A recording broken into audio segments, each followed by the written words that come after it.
PRAN இது PRAN 65 பண்ணியிருக்கேன். அப்புறம் சிக்கன் இது.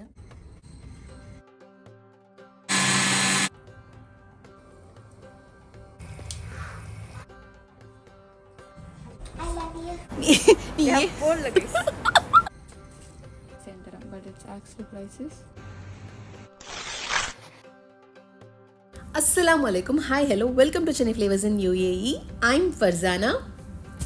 அல்ஹம்துலில்லா ரமதானோட மிடில் ரீச் பண்ணிட்டு இருக்கோம். அல்ஹம்துலில்லா உங்களோட இபாதா உங்களோட தொழுகைலாம் அப்படி போயிட்டுருக்கு, நோம்பெல்லாம் அப்படி போயிட்டுருக்குன்னு சொல்லுங்கள். நாங்கள் வந்து அல்ஹம்துலில்லா நல்லாவே போயிட்டுருக்கு.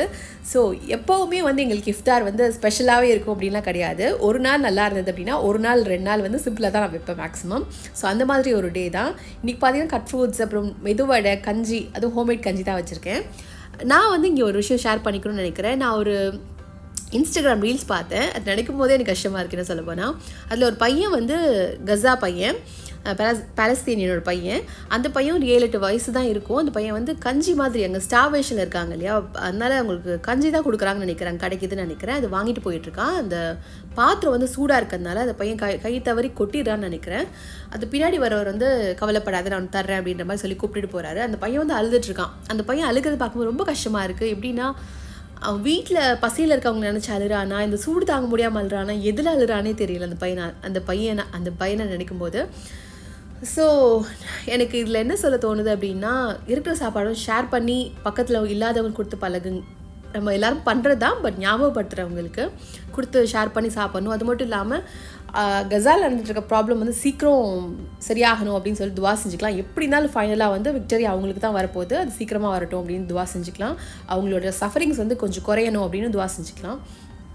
ஸோ இப்போ என்னென்னா, என் தராவியெல்லாம் முடிச்சு வந்ததுக்கப்புறம் ஒரு மாதிரி மயக்கம் வர மாதிரி ஆயிடுச்சு. ஸோ ஹார்லிக்ஸ் போட்டு குடிச்சிட்ருக்கேன். இங்கே வந்து இன்னுமே கொஞ்சம் வின்டர் போகல, கொஞ்சம் சூடு குளிர் இருக்க மாதிரி தான் இருக்குது. இப்போ தான் லைட்டாக அப்பப்போ வந்துட்டு போகிற மாதிரி இருக்குது. ஸோ அதுக்கு ஒரு ஹார்லிக்ஸும் மேரி பிஸ்கெட்டும் கொஞ்சம் சாப்பிட்டுட்டு அப்படியே மீதி வேலையெல்லாம் பண்ண ஸ்டார்ட் பண்ணுறேங்க. யூஸ்வலாகவே வந்து இந்த பாத்ரூம் தேய்ச்சி கொடுக்கலாம் என் ஹஸ்பண்ட் பண்ணிடுவாங்க. சம்டைம்ஸ் தான் நான் பண்ணுற மாதிரி இருக்கும், ஏன்னா எனக்கு அந்த சோப் ஒத்துக்காது என் கைக்கு.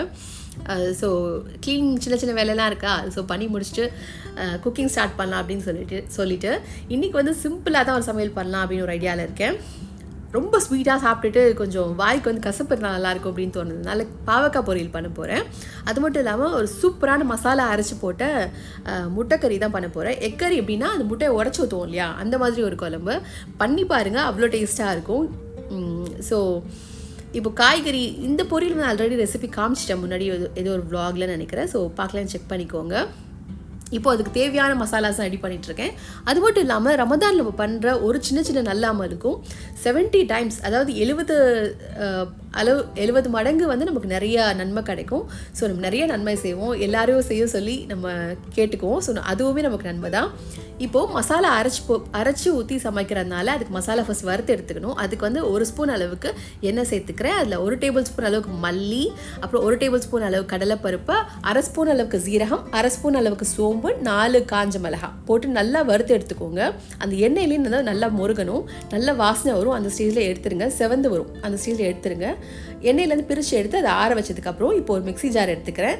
அதில் நம்ம வறுத்து வச்சுருக்க மசாலா பொருட்கள் எல்லாம் போட்டுக்கோங்க. அது கூடவே ஒரு விரல் சைஸ்க்கு ஒரு 2 இன்ச் அளவுக்கு இருக்குன்னு வச்சுக்கோங்களேன் இஞ்சி, அதையும் இது கூட ஆட் பண்ணிக்கோங்க. அப்புறம் 8 பூண்டு, அப்புறம் ஒரு 10 சின்ன வெங்காயம் அளவுக்கு சேர்த்துக்கிறேன்.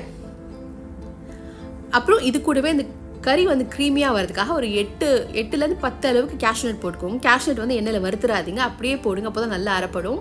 போட்டு தண்ணி ஊற்றி நல்லா அரைச்சி எடுத்துக்கோங்க ஃபைன் பேஸ்ட்டாக. நான் இங்கே வந்து மண் பாத்திரத்தில் சமைக்க போகிறேன், ரொம்ப நாள் ஆச்சா, ஸோ பண்ணலான்னு ஒரு ஆசை தாங்க. ஸோ நல்லா தாராளமாக எண்ணெய் சேர்த்துக்கோங்க, ஒரு 4 ஸ்பூன் அளவுக்கு இருக்கும். இங்கே மசாலா வறுத்து வச்சுருந்தோம் இல்லையா, அந்த எண்ணெய் சேர்த்துக்கிறேன். ஒரு சின்ன பீஸ் பட்டை, 4 ஏலக்காய், 4 கிராம்பு, 2 பே லீஃப், சின்ன பீஸ் ஜாவித்ரி, கல்பாசி ஒரு பெரிய பீஸ் அளவுக்கு சேர்த்துக்கிறேங்க. போட்டுட்டு நல்லா 2 கொத்து அளவுக்கு கருவேப்பிலை சேர்த்துக்கோங்க, நல்லா வாசனமாக இருக்கும். அப்புறம் இது கூட ஃபைனாக சாப் பண்ண ஒரு பெரிய வெங்காயத்தை இது கூட ஆட் பண்ணிக்கிறேன். போட்டு நல்லா வதக்கி கொடுங்க. நெக்ஸ்ட்டு இந்த 1.5 தக்காளி நான் சேர்த்துருக்கேன், சின்ன சைஸ் தக்காளி வந்து 2 போதும், நல்லா அரைச்சி எடுத்துக்கோங்க. இப்போ இங்கே பார்த்தீங்கன்னா அந்த கேப்சிகம் இருக்கு இல்லையா, பச்சை கலர் கேப்சிகம், அதில் வந்து ஒரு 1/3 3ல் 1 பங்குன்னு சொல்லலாம், அதை எடுத்து கட் பண்ணி வச்சுருக்கேன். அதையும் இந்த எண்ணெயிலே போட்டு வதக்கிக்கோங்க. நல்லா கரைஞ்சிரும், நல்லா வாசனை வரும் இது போடுறதுனால. இது கம்ப்ளீட்லி ஆப்ஷனல், பட் போட்டு பாருங்கள், உங்களுக்கு டிஃப்ரென்ஸ் நல்லாவே தெரியும். போட்டு நல்லா வதக்கிக்கோங்க. வதக்கிட்டு இப்போ நம்ம அரைச்சி வச்சுருக்க மசாலா பேஸ்ட் இருக்கு இல்லையா, அதையும் இது கூட ஆட் பண்ணிக்கோங்க. போட்டுட்டு எண்ணெயிலே வதக்குங்க. ஆல்ரெடி மசாலாலாம் குக் ஆனது அப்படின்றதால ரொம்ப வதக்க வேண்டிய அவசியம் இல்லை. இது கூடவே காரத்துக்கு 1.5 ஸ்பூன் அளவுக்கு மிளகாய் தூள், 1/4 ஸ்பூன் அளவுக்கு மஞ்சள் தூள், அப்புறம் 1/2 ஸ்பூன் அளவுக்கு சாம்பார் பொடி சேர்த்துருக்கேன். இது கூட நீங்கள் குழம்பு பொடி கூட சேர்த்துக்கலாம், ஒன்றும் பிரச்சனை இல்லை. கொஞ்சமாக தண்ணி ஊற்றிக்கோங்க. ஏன்னா மண் பாத்திரம் அடிப்பிடிக்கும் அப்படி தான் தண்ணி சேர்த்துருக்கேன். போட்டு ஒரு கிளறிட்டு நம்ம அரைச்சி வச்சுருக்க தக்காளி பேஸ்ட்டு இது கூட ஆட் பண்ணிக்கோங்க. அது கூடவே கொஞ்சமாக மல்லி, கொஞ்சமாக புதினா போட்டு நல்லா மிக்ஸ் பண்ணிக்கோங்க. மிக்ஸ் பண்ணிவிட்டு இந்த குழம்புக்கு தேவையான ஒரு 1/2 லிட்டர் அளவுக்கு தண்ணி இருக்கும், அதை சேர்த்துக்கிறேன். தண்ணி நீங்கள் ஊற்றினா கூட நல்லா வற்றி வந்துடும். ஏன்னா நம்ம நிறைய மசாலா போட்டிருக்கோம் இல்லையா, தக்காளி கூட அரைச்சி போட்டிருக்கோம். ஸோ அது ஒரு மாதிரி மேட்ச் ஆயிரும். அப்புறம் குழம்புக்கு உப்பு சேர்த்துக்கோங்க டேஸ்ட்டுக்கு தேவையான அளவுக்கு. இங்கே வந்து ஒரு 1/4 ஸ்பூன் அளவுக்கு கரம் மசாலா சேர்த்துக்கிறேன். இப்போ பாருங்கள் நல்லா கொதிச்சு எண்ணெல்லாம் பிரிஞ்சு எவ்வளோ நல்லா வந்திருக்கு குழம்பு அப்படி சொல்லிட்டு. இப்போது இங்கே ஒரு சூப்பரான ஒரு விஷயம் சேர்க்க போகிறேன். அதுதான் 50 ml அளவுக்கு பால், நல்லா திக்கான பால் சேர்த்துக்கோங்க. இது தேங்காய் பால் கிடையாது, நார்மல் பால் தான். இது சேர்த்து நல்லா மிக்ஸ் கொடுத்துக்கோங்க. மிக்ஸ் பண்ணதுக்கப்புறமா அதுலேயே முட்டையை உடச்சி போட்டுக்கோங்க. நான் இங்கே வந்து 4 முட்டை சேர்த்துக்கிறேன். பாத்திரம் எந்த அளவுக்கு பெருசாக இருக்கோ அந்தளவுக்கு ஒவ்வொரு எக்குமே நல்லா பாலாக தனித்தனியாக வரும். ரொம்ப சின்ன பாத்திரத்தில் வச்சிங்கன்னா ஒன்றோட ஒன்று மேட்ச் ஆகி கரையிறதுக்கு சான்சஸ் இருக்குது. ஸோ நல்லா வைடான பேனாக வச்சுக்கோங்க. இப்போது முட்டை போட்டு அடுப்பு சிம்மில் வச்சுட்டு மூடி வச்சு வேக வைங்க. ஒரு 10 நிமிஷம் அப்படியே இருக்கட்டும். அதுக்கப்புறம் புரட்டி போடுங்க எக்கை. பாருங்கள் தனித்தனியாக இருக்குது எல்லாமே. இங்கே ஆலப்பினோ மிளகாய் எனக்கு கிடச்சி. ஸோ நல்லா இருக்கும். இது ரொம்ப ஸ்பைஸாகவும் இருக்காது, நார்மலாக இருக்கும், பார்க்கவும் நல்லாயிருக்கும். அப்படின்றதுனால இங்கே மிளகாய் நறுக்கி போட்டுக்கிறேன். இங்கே பச்சை மிளகாய் கூட சேர்த்துக்கலாம். போட்டுட்டு அது மேலே கொஞ்சம் மல்லி தலையும் தூவிக்கிறேன். ஸோ அவ்வளோதான். அங்கே குழம்பு பாருங்கள் எவ்வளோ நல்லாயிருக்கு அப்படின்னு சொல்லிட்டு. ரொம்ப சிம்பிளான மெனு தான். இன்றைக்கி ஒயிட் ரைஸ், இந்த எக்கரி, அப்புறம் வந்து பாவக்காய் பொரியல், அவ்வளோதான். 1 மணிக்கு முன்னாடி சமைச்சு முடிச்சிட்டேன். முதல் நாள் பார்த்தீங்கன்னா நம்ம பண்ணியிருந்த மலாய் பிரியாணி கொஞ்சம் மீதி இருந்தது. அப்புறம் ப்ரான் 65 பண்ணியிருந்தேன். கீழே வந்து சிக்கன் 65யும் பீஃபும் வாங்கியிருந்தோம். கீழே ஒரு ரெஸ்டாரண்ட் இருக்குது, அங்கேருந்து வாங்கியிருந்தோம். ஸோ 2 நாளைக்கு முன்னாடி வந்து ஹெவியான, 2 நாள் இல்லை, அதாவது இந்த வீடியோ எடுத்து முதல் நாள் ஹெவியான இஃப்தார் அப்படின்னா இந்த வாட்டி வந்து நாங்கள் கொஞ்சம் சிம்பிளாகவே வச்சுக்கிட்டோம் இன்றைக்கி நைட்டுக்கு. ஸோ குக்கிங் எல்லாம் முடிச்சதுக்கப்புறம் மைஷா வந்து எனக்காக ஹெல்ப் பண்ணிட்டு இருந்தாங்க. அப்புறம் சமைக்கும் போது எனக்கு என்னதான் சமைக்க கற்றுக்கிட்டாலும் இந்த அடிப்படாமல் சமைக்க கற்றுக்கிறது எனக்கு இன்னுமே வரலங்க. கை ஃபுல்லாக பயங்கர காயமாக இருக்குது.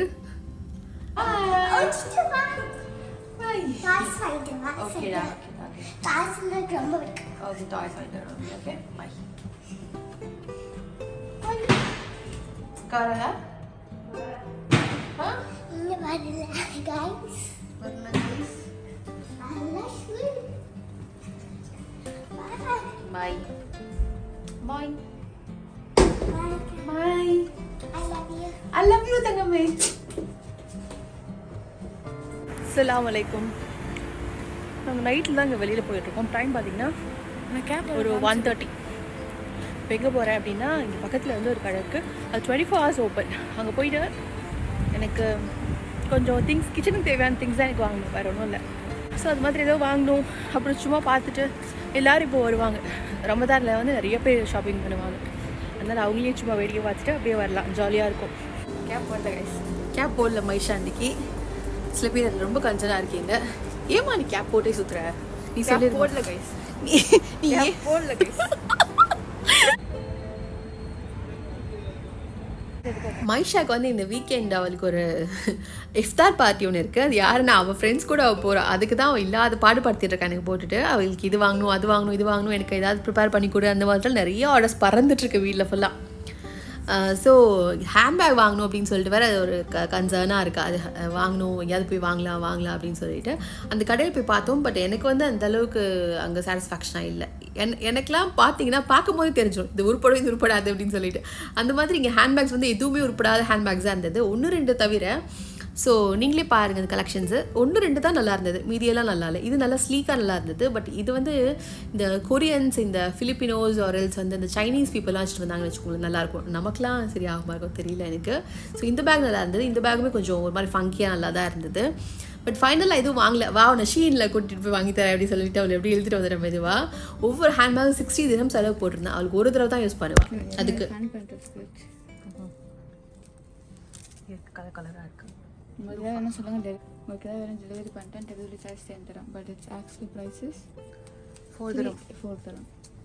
எங்களோட குட்டியான ஷாப்பிங் முடிச்சுட்டு வீட்டுக்கு வந்துட்டு சுகூர் பண்ணிவிட்டு தொழுதுட்டு தூங்கியாச்சுங்க. அவ்வளோதான் அன்றைக்கோட டே. உங்களுக்கு இந்த vlog பிடிச்சிருக்குன்னு நினைக்கிறேன். பிடிச்சிருந்தா like, share and subscribe. Thanks for வாட்சிங். பாய்.